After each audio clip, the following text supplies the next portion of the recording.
play a little bit of devil's advocate right now. Let's go, Ramsey. Let's go. You're in the US, I'm in Canada. Yep. We're in first world countries. We have first world problems.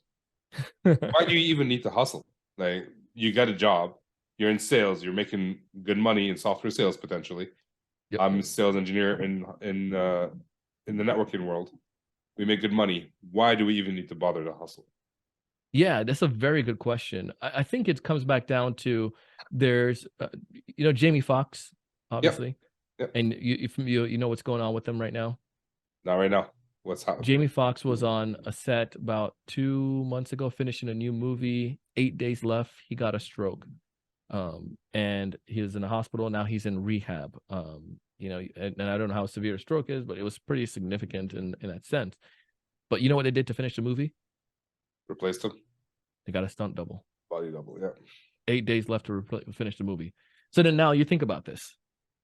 If they did that to finish the movie, they didn't wait for Jamie, the movie must go on. When it comes to your company, when it comes to this thing that is shored in your mind, like, what do you think will happen when, the margins start to drop a little bit in your industry? Then they're going to say, well, Ramsey's just so nice a guy. I really like him. Let's stick him around, keep him around. They're going to make cuts. And if you're a part of that department that's getting cut, then God bless you. Maybe you get a severance, maybe not. It's just you're going to get, laid off. The point is, in a situation, in a world that we're in right now, the opportunities are there, but also you can't just expect the company to give you your parachute. I want to have my own parachute as well when it comes to, and that's why I think one of the biggest reasons of having that side hustle. And then also it's a simple fact too. It's like, who would not want, I'm maximizing my first level, because as a sales rep, I wouldn't want to do anything that's going to damage my ability to be able to earn commission and to do my sales job. So, naturally that's given. But my passion wasn't necessarily selling somebody else's software. My passion was, I would love to be an entrepreneur and be my own boss, someday. But in addition to that, I wanted to make sure I can have that assurance. And then in sales, that's the other problem too. The sucky side, because in sales, the house always wins. And in a good house, they pay you pretty well. And I was getting paid pretty well, but I did understand that the house always wins. And I didn't want to be in a Jamie situation or any type of situation like that, so to speak, where the company could let me go and then I have to figure things out. So why work hard for somebody else when I could also do some of that stuff on my own? I don't know if that gives a full answer to the picture. It does, and I'm nodding in agreement with you, but I will continue my devil's please. Role here. I mean, when you're working for a company and you want to do a side hustle, some people would think like, all right, now time is going to be taken away from my work and to focus on my side hustle, which will put me more at risk at work. So if there is a cut, I'm the first one to go. Whereas if I work hard and I stay in my lane, focus more on more work, it will make me indisposable for that company. Right. So again, I told the answer. The truth of that is that no, that's not the case, because you and I both have seen the opposite, where people did not have any side hustle. They followed the rules. They cut through all the, made the T's, dot the I's. And I am not. If I'm an employer now, so I want people who are working for me to give me their all in the time that they're working for me.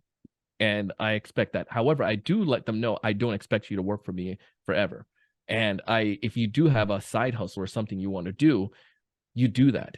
Come to me. I spoke to one of my team members, and he was working on this side gig, and he was trying to figure it out and trying to help, improve some stuff with with the sales.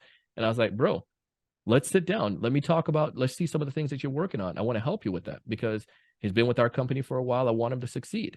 He's not taking away from my time. It's not taking away from the things that he's doing at work. It's not taking it from those resources. We have that established, and I have those set rules. But I do know that he's trying to do stuff on the evenings and trying to do stuff on the weekends and on the side. So I want to give him what I can do to help him, if that makes sense. The point is, and I'm going to give you another example with this too. So, but to finish up the point, the idea there that your side hustle will cost you your job it's ridiculous. I don't believe that to be true. But if somebody is stealing from their employer and spending their day in their remote job doing stuff for their side hustle, I would say that's unethical, and you don't want to do that. When I was doing my side hustle, let me tell you what I did. I got up early in the morning. So I had coaching clients, so it wasn't going to be in the evenings. I did it on lunchtime or early in the mornings. and early in the mornings editing my podcast and doing things relative to that. I would take my lunch, sometimes at different times of the day, whether it was going to be 11 o'clock or 12 o'clock.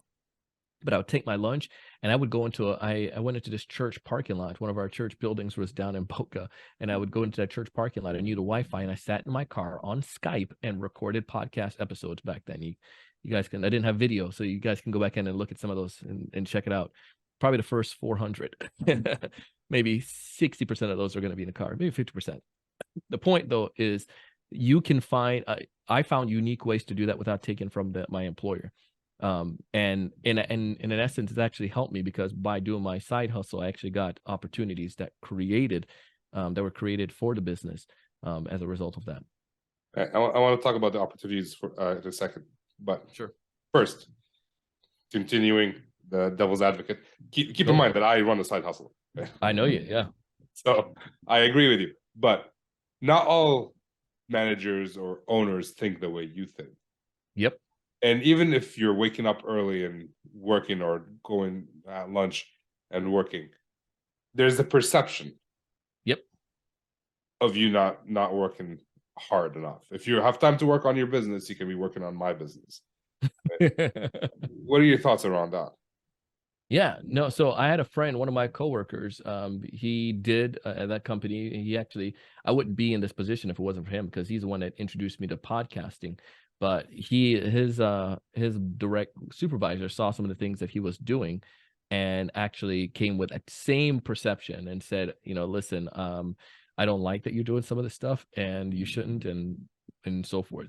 Now, he admits today that he shouldn't have done a couple of the things that he did during the 9 to 5, whether that was taking like the way that he went about doing stuff, and it just interfered with the work again. And he would agree with you, and I would agree with you on that you don't do that. You don't take that time. I've had others as well that they were doing a side hustle, and like you said, they weren't taking time from their employer, but the perception was that, you're doing that. So, but here's the thing, go back to this. Is that an environment that you want to be in? If you're going to be with a company that's going to be so big brotherish over you, over something that, something as a side gig.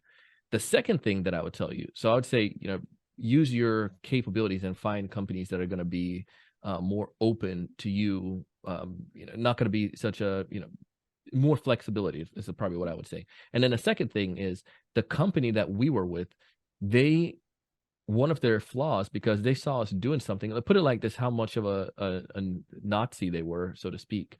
They didn't like us being on LinkedIn. And this was back in 2011, 2012, right? They didn't like us being on LinkedIn. And as a salesperson, because they thought we were trying to find new jobs. So this colleague of mine, this coworker, this one that the company was so scrutinizing about, that he was actually doing content, that he was doing stuff on the, on the side. They didn't look at this as an opportunity of how they could exploit it. They just look at it as a threat. And what I mean was, this person was able to go on and with his co-founder and create the world's largest podcasting conference in the world. And you all could go Google it and see who it is, and probably could see who that person is and connect back to me and put 2 and 2 together. The point is, they could have leveraged me. They could have leveraged this individual. They could have leveraged the young talent that they had, who had, an understanding of content creation, and use that for their own business.